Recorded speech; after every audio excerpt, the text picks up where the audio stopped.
Hola, buenos días a todos nuevamente. Este inicio de semana, 25 de mayo de 2020. Continuamos con esta serie de estudios sobre escatología y quiero hacer una pausa y pedir una disculpa antes que todo, porque estos estudios fueron dados por el doctor Gerardo Nijenhuis para que fuesen compartidos a través del Fanal, que es la revista que pertenece a la Iglesia Presbiteriana, en su editorial El Faro. Estos no son estudios personales, es un estudio que tomo de un libro que el reverendo, el doctor Gerardo Nijenhuis dio a este editorial, El Faro. Quiero aclararlo muy bien. Bueno, hoy pasamos a una sección que quizás muchos tienen expectativas de él. Así como el estudio del milenio, este tema igual, el del rapto, son temas que se estudian por lo que se dice, no porque sean doctrinas bíblicas. ¿Qué quiero decir con esto? Son temas que son tomados sacando del contexto bíblico la enseñanza y creando toda una doctrina acerca de ello. Pero bueno, vamos a dejar que la misma escritura nos hable acerca de esto. ¿Qué les parece si oramos para continuar? Padre, gracias te damos por la oportunidad de ir a tu palabra. Te ruego, Señor, que tu Espíritu Santo sea quien hable a nuestras vidas con poder. Toma mi mente y corazón, habla en nuestras vidas, te lo ruego en el nombre de Jesucristo. Amén. El texto que tenemos como referencia se encuentra en Primera de Tesalonicenses capítulo 4 versículos del 14 al capítulo 5 versículo 11. Y el texto clave que estamos teniendo aquí es el que dice en Primera de Tesalonicenses 4, 17. Luego nosotros, los que vivimos, los que hayamos quedado, seremos arrebatados juntamente con ellos en las nubes para recibir al Señor en el aire, y así estaremos siempre con el Señor. Por tanto, alentaos los unos a los otros con estas palabras. El propósito del estudio de este lunes, ¿sí?, es que podamos interpretar correctamente esta lección y no sacar del contexto el significado de estos pasajes. Quiero que tengan su Biblia abierta en Hechos capítulo 17. Hechos capítulo 17, por favor. Voy a mantener yo también mi Biblia en este texto, en Hechos 17, porque de ahí vamos a sacar unas referencias importantes. Quiero hacer el énfasis. Tenemos que estudiar este tema, aunque la Biblia no lo enseña. Pero aunque la Biblia no lo enseña, es un tema que la gente tiene y ha difundido como una doctrina bíblica. Es por eso que debemos estudiarlo, porque personas lo proponen como una verdad bíblica, llamado el rapto o arrebatamiento. Tenemos que aclarar al principio de todo esto es que lo que se enseña del rapto es una invención humana. No tiene ninguna base bíblica y de alguna forma también no habla ni de la primera ni de la segunda venida de Cristo. Habla de que en algún momento los creyentes serán tomados sin previo aviso y llevados de la tierra y allá dejar completamente sin creyentes el mundo. Y allá donde son llevados, Cristo Jesús iniciar sus nuevos planes y actividades.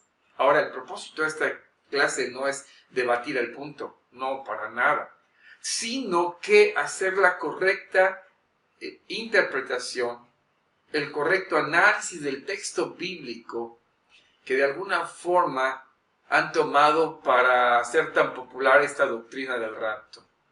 Y esto se encuentra en el que acabamos de leer en 1 Tesalonicenses 4:17.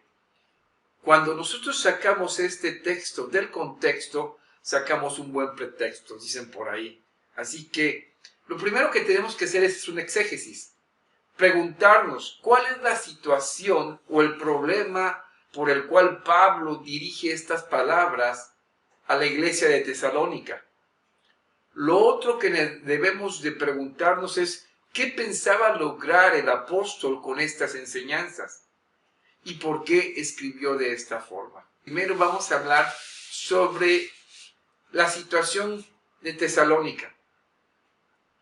Si ustedes tienen en sus manos lo que dice el capítulo 17 de Hechos, Pablo en su viaje misionero, dice el texto en el primer versículo, pasando por Anfípolis y por Apolonia, llegaron a Tesalónica, donde había una sinagoga de judíos. Y como era costumbre del apóstol Pablo, empezar en este lugar a enseñar acerca de ¿qué? Acerca de la persona de Jesucristo, de que Cristo era aquel que estaban esperando, que la Escritura enseñaba que era necesario que Él padeciese. Dice el versículo 3, dice que era necesario que el Cristo padeciese y resucitase de los muertos, y que Jesús, a quien Él anunciaba, decía Él, es el Cristo. Enseñando esto a la gente que estaba en la sinagoga, hubieron algunos que creyeron el mensaje, entre ellos algunos griegos, pero hubieron personas que no creyeron, que no estuvieron de acuerdo. Y por eso empezaron a hostigar, a perseguir a todos los que habían creído. Al punto que tuvieron que, con premura, sacar a Pablo de Tesalónica. Versículo 10 del capítulo 17.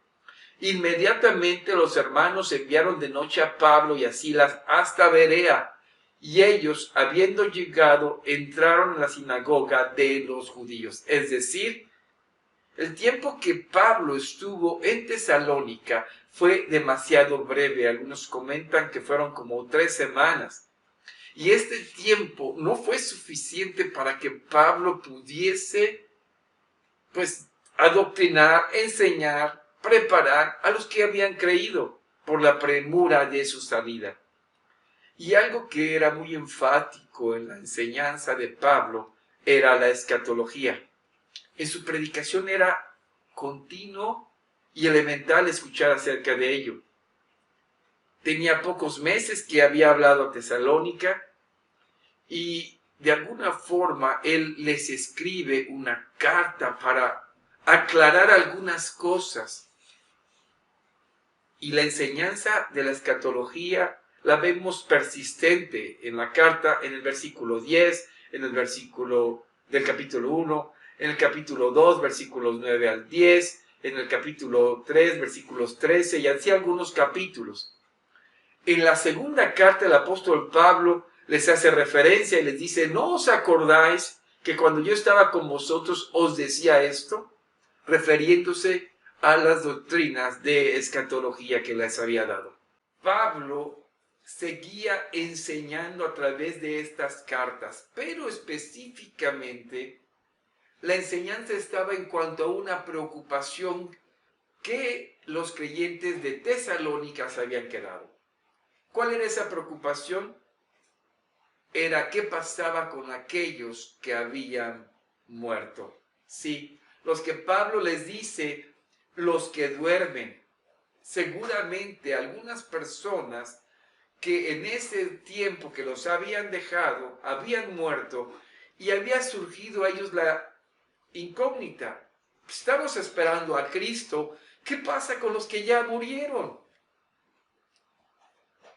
Pablo les dice, tampoco queremos, hermanos, que ignoréis acerca de los que duermen. Ellos, los de Tesalónica, pensaban que los que ya habían muerto ya no participarían del reino de Cristo. Y esto traía mayor tristeza a sus corazones. Es por eso que la respuesta de Pablo empieza en el versículo 13 de la carta a los tesalonicenses, y empieza a decirles acerca de esto. Permítanme encontrarla.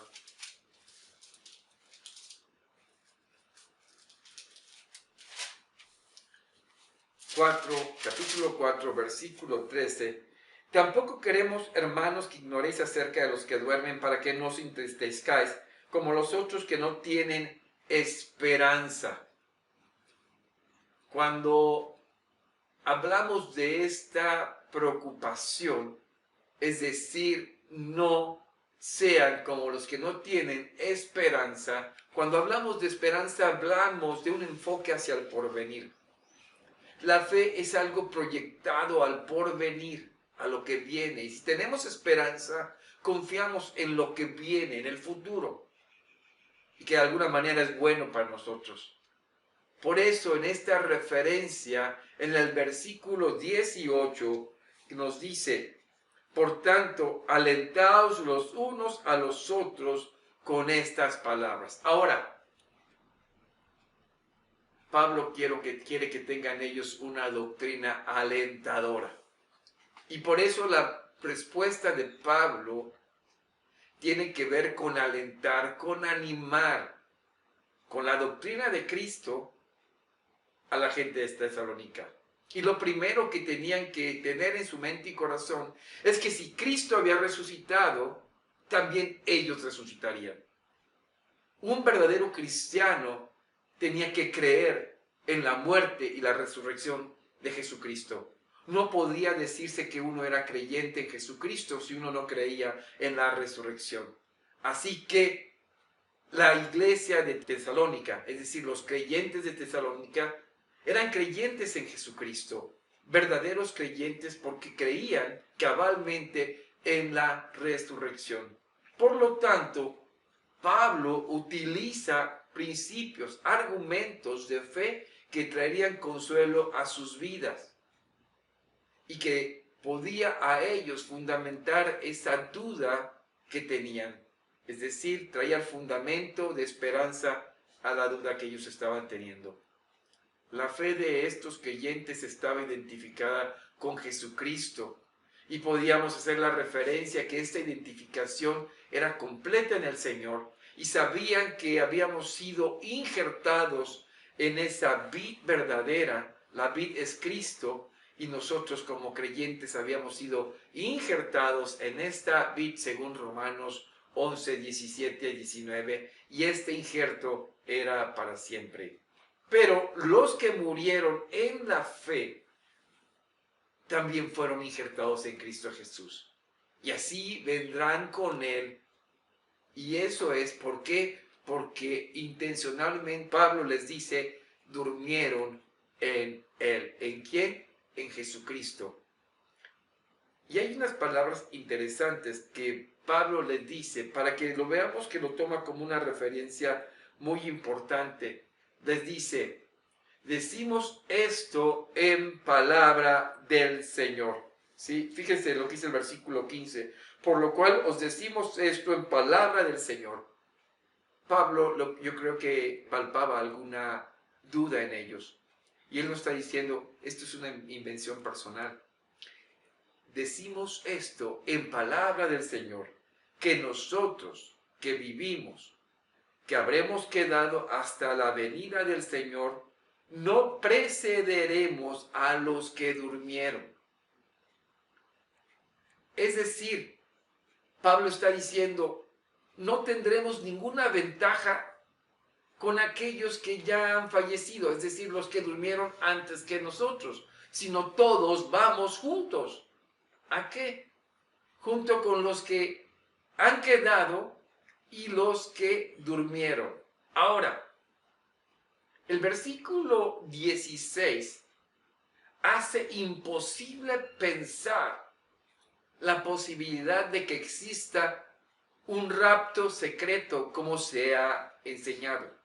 El verso 16 nos dice: porque el Señor mismo, con voz de mando, con voz de arcángel y con trompeta de Dios descenderá del cielo y los muertos en Cristo resucitarán primero. Algunos comentaristas dicen que este es uno de los versículos más escandalosos de toda la Biblia. ¿Por qué? Porque vean lo que dice, que el Señor con voz de mando, con voz de arcángel. Yo no sé si los ángeles, como comenta el autor, susurraban, pero el aspecto que se presenta aquí es que es una voz que llama la atención. Y esto está respaldado, al ser una voz de mando, con la voz del arcángel, y luego añade, ¿con qué? Con trompeta de Dios. Ahora, la trompeta era un instrumento usado para comunicar, especialmente en el medio militar y en los eventos políticos. Se empleaba para hacer avisos importantes que todo mundo debería de escuchar. Entonces, todo esto que estamos comentando deja la impresión que, al contrario de ser algo secreto, esto va a ser algo plenamente anunciado y llamando la atención completa a lo que pasa. El efecto de la voz del mando del Señor, ¿cuál es? Que aquellos que habían dormido, aquellos que duermen, serían levantados con poder. Y los que todavía quedarían en ese momento, junto con ellos serían, ¿qué? Arrebatados. Ahora, la palabra que aquí se traduce como arrebatados es una palabra también usada para una comisión, es decir, una gran recepción. Varios eruditos dan ejemplo de que esta frase es utilizada para una recepción formal de un nuevo magistrado. Entonces, esto nos da la idea que tanto los que habían dormido como aquellos que quedaron se preparaban para una recepción real. Este es el sentido claro de la idea cuando nos dice que los que durmieron y los que habían quedado fueron formados como comitiva para recibir ¿a quién? A Cristo el Rey. Esta comisión real ha sido preparada para una recepción real. Esta comisión real ha sido preparada para una recepción real. ¿De quién? Del gran rey, para recibirlo. A él, al cual con él, dice el texto, estaremos con él y nunca jamás seremos separados de él. Este es el gozo superlativo del creyente. Si hubiera muerto antes de ese día, o se quedara vivo aún en ese día, iría con todos. Al mismo punto, todos los creyentes estarían juntos. Esto es un acontecimiento que pasa en el curso de los otros eventos. Ahora, hay una nota importante al final. Dice, y así estaremos siempre con el Señor. Tenemos que notar también en todo esto que hemos comentado lo que no se dice en el texto. No se dice nada acerca de la resurrección de los incrédulos. Eso no quiere decir que ellos no vayan a ser resucitados. Lo que tenemos que tomar en cuenta es el contexto de lo que Pablo está diciendo, mis amados. Pablo no está haciendo una cronología de lo que va a ocurrir al final de los tiempos. No, recordemos, está hablando a gente de Tesalónica que han perdido a otros hermanos y que hay tristeza en ellos. Su interés principal es que animarlos para que no piensen como los que no tienen esperanza. Y por lo tanto lo que quiere decirles es, estaremos con Cristo para siempre. Aún aquellos, los que habían quedado y los que durmieron, juntos recibiremos al Señor y no nos separaremos de Él jamás. Pablo no habla aquí de lo que pasa al final del mundo. Todo está enfocado al punto principal: animar a aquellos que habían perdido o habían muerto algún hermano en la fe. Ya volveremos otra vez con este asunto al rato. Todavía no hemos terminado, pero lo estaremos viendo en la próxima lección, el próximo miércoles a las 9:30.